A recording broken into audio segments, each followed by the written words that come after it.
मित्रों, स्वागत है आपका घूमू बुंदेलखंड में। आज हम आपको महाभारत का 15 पार्ट लेकर आए हैं। धैर्य रखिएगा और वीडियो को अपने परिजनों, अपने मित्रों और रिश्तेदारों को शेयर कर दीजिएगा ताकि महाभारत कथा का सभी लाभ ले सकें। तो आज हम महाभारत के 15 पार्ट में कीचक वध के बारे में आपको बताएंगे। चैनल को सब्सक्राइब कर ज्यादा से ज्यादा शेयर जरूर कर देना। तो मित्रों, पांडवों को मत्स्य नरेश विराट की राजधानी में निवास करते हुए 10 माह व्यतीत हो गए। सहसा एक दिन राजा विराट का साला कीचक अपनी बहन सुदेशना से भेंट करने आया। जब उसकी दृष्टि सैरंधी द्रौपदी पर पड़ी तो वह काम पीड़ित हो गया उठा तथा सारंधी से एकांत में मिलने की अवसर की ताक में रहने लगा। द्रौपदी भी इसकी कामुक दृष्टि को भांप गई। द्रौपदी ने महाराज विराट एवं महारानी सुदेशना से कहा कि कीचक मुझ पर कुदृष्टि रखता है। मेरे 5 गंधर्व पति हैं, एक न एक दिन वो कीचक का वध कर देंगे। किंतु उन दोनों ने द्रौपदी की बात की कोई परवाह न की। लाचार होकर एक दिन द्रौपदी ने भीमसेन को कीचक की कुदृष्टि तथा कुविचार के विषय में बता दिया। द्रौपदी के वचन सुनकर भीमसेन बोले, हे द्रौपदी, तुम उस दुष्ट कीचक को अर्धरात्रि में नृत्यशाला मिलने का संदेश दे दो। नृत्यशाला में तुम्हारे स्थान पर मैं जाकर उसका वध कर दूंगा। सैरंधी ने बल्लभ भीमसेन की योजना के अनुसार कीचक को रात्रि में नृत्यशाला में मिलने का संकेत दिया। द्रौपदी के इस संकेत से प्रसन्न कीचक जब रात्रि को नृत्यशाला में पहुंचा तो वहां पर भीमसेन द्रौपदी की एक साड़ी से अपना शरीर और मुंह ढककर वहां लेटे हुए थे। उन्हें सैरंधी समझकर कामोत्तेजित कीचक बोला, हे प्रियतमे, मेरा सर्वस्व तुम पर न्यौछावर है। अब तुम उठो और मेरे साथ रमण करो। कीचक के वचन सुनते ही भीमसेन उछलकर उठ खड़े हुए और बोले, रे पापी, तू सैरंधी नहीं अपनी मृत्यु के समक्ष खड़ा है। ले अब पर स्त्री पर कुदृष्टि डालने का फल चख। इतना कहकर भीमसेन ने कीचक को लात और घूंसे मारना आरंभ कर दिया। जिस प्रकार प्रचंड आंधी वृक्षों को झकझोर डालती, इसी प्रकार भीमसेन कीचक को धक्के मार मार कर सारी नृत्यशाला में घुमाने लगा। अनेक बार उसे घुमा घुमा कर पृथ्वी पर पटकने के बाद अपनी भुजाओं से उसके गर्दन को मरोड़कर उसे पशु की मौत मार डाला। उसकी उस दुर्गति को देखकर द्रौपदी को अत्यंत संतोष प्राप्त हुआ। फिर बल्लभ और सैरंधी चुपचाप अपने अपने स्थानों में जाकर सो गए। प्रातःकाल जब कीचक के वध का समाचार सबको मिला तो महारानी सुदेशना, राजा विराट, कीचक के अन्य भाई आदि विलाप करने लगे। जब कीचक के शव को अंत्येष्टि के लिए ले जाया जाने लगा तो द्रौपदी ने राजा विराट से कहा, मुझे मुझ पर कुदृष्टि रखने का फल मिल गया।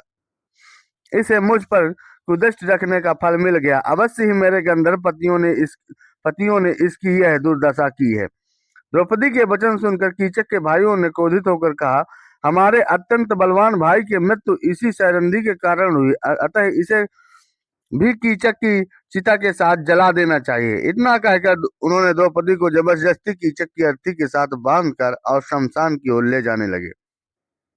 कंक वल्लभ, बृहनल्ला, तंतिपाल तथा ग्राथिक के रूप में वहां उपस्थित पांडवों से द्रौपदी की यह दुर्दशा देखी न जा रही थी, किंतु अज्ञातवास के कारण वे स्वयं को प्रकट भी नहीं कर सकते थे। इसलिए भीमसेन चुपके से परकोटे को लांघकर शमशान की ओर दौड़ पड़े और रास्ते में कीचक तथा मिट्टी का सारे अंगों का लेप कर लिया। फिर एक विशाल वृक्ष को उखाड़ कर कीचक के भाइयों पर टूट पड़े। उनमें से कितनों को भी भीमसेन ने मार डाला। जो शेष बचे हुए अपना प्राण बचाकर भाग निकले। इसके बाद भीमसेन ने द्रौपदी को सांत्वना देकर महल में भेज दिया और स्वयं नहा धोकर दूसरे रास्ते अपने स्थान लौटे।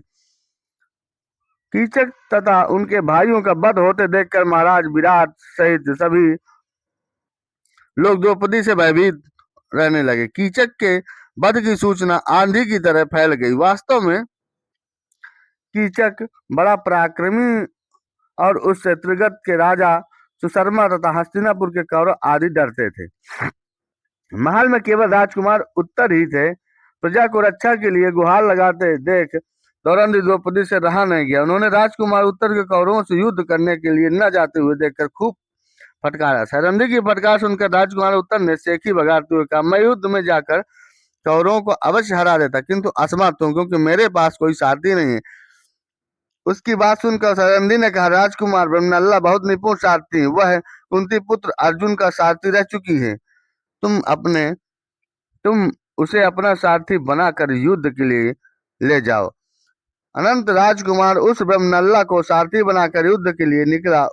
उस दिन पांडवों के अज्ञातवास का समय समाप्त हो चुका था तथा उनके प्रकट होने का समय आ चुका था। उर्वशी के शापवश मिली अर्जुन की नपुंसकता भी खत्म हो चुकी थी। अतः मार्ग में अर्जुन ने उस शमशान के पास जाकर पांडवों ने अपने अस्त्र शस्त्र छुपाए थे, रथ रोका, चुपके से अपने हथियार ले लिए।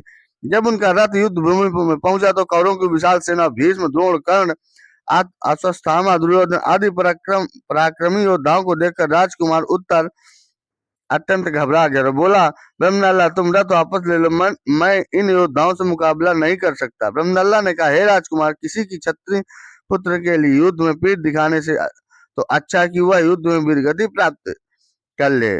उठाओ अपने अस्त्र शस्त्र और करो युद्ध। किंतु राजकुमार उत्तर पर ब्रह्मनल्ला के वचनों का कोई प्रभाव नहीं पड़ा। वह रथ से कूदकर भागने लगा। इस पर अर्जुन ब्रह्मनल्ला ने लपक कर उसे पकड़ लिया और कहा, राजकुमार, भयभीत होने की आवश्यकता नहीं है। मेरे होते हुए तुम्हारा कोई भी कुछ नहीं बिगाड़ सकता। आज मैं तुम्हारे समक्ष स्वयं को प्रकट कर रहा हूँ। मैं पांडव पुत्र अर्जुन हूँ और कंक युधिष्ठिर, बल्लभ, भीमसेन, तंतुपाल, नकुल तथा यांत्रिक सहदेव हैं। अब मैं इनसे युद्ध करूंगा। तुम अब इस रथ की बागडोर संभालो। यह वचन सुनकर राजकुमार उत्तर ने गदगद होकर अर्जुन के पैर पकड़ लिए कि हे देवदत्त, शंख की ध्वनि रणभूमि गूंज उठी। उस विशिष्ट ध्वनि को सुनकर दुर्योधन भीष्म से बोला, पितामह, यह तो अर्जुन के देवदत्त शंख की ध्वनि है। अभी तो पांडवों का ज्ञातवास समाप्त नहीं हुआ है। अर्जुन ने स्वयं को प्रकट कर दिया। इसके लिए अब पांडवों को पुनः 12 वर्ष का वनवास और 1 वर्ष अज्ञातवास भोगना होगा। दुर्योधन के वचन सुनकर भीष्म पितामह ने कहा, दुर्योधन, कदाचित तुम्हें ज्ञात नहीं है कि पांडव काल की गति जानने वाले हैं। बिना अवधि पूरी किए अर्जुन कभी सामने नहीं आ सकता। मैंने भी गणना कर लिया कि पांडवों का अज्ञातवास की अवधि पूर्ण हो चुकी है। दुर्योधन एक दीर्घ निश्वास छोड़ते हुए बोला, अब जब अर्जुन का आना निश्चित हो चुका है तो पितामह, हमें शीघ्र व्यूह रचना कर लेनी चाहिए। इस पर भीष्म ने कहा, वत्स, तुम 1/3 सेना लेकर गौओं के साथ विदा हो जाओ।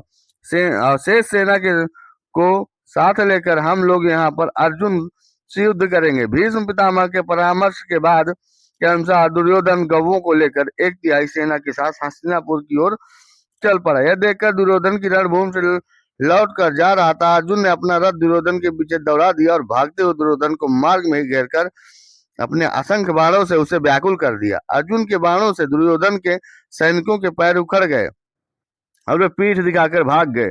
सारी गवें भी रावंती हुई विराट नगर की ओर भाग निकली। दुर्योधन को अर्जुन के बाणों से घिरा देखकर कर्ण, द्रोण, भीष्म आदि सभी वीर उसकी रक्षा के लिए दौड़ पड़े।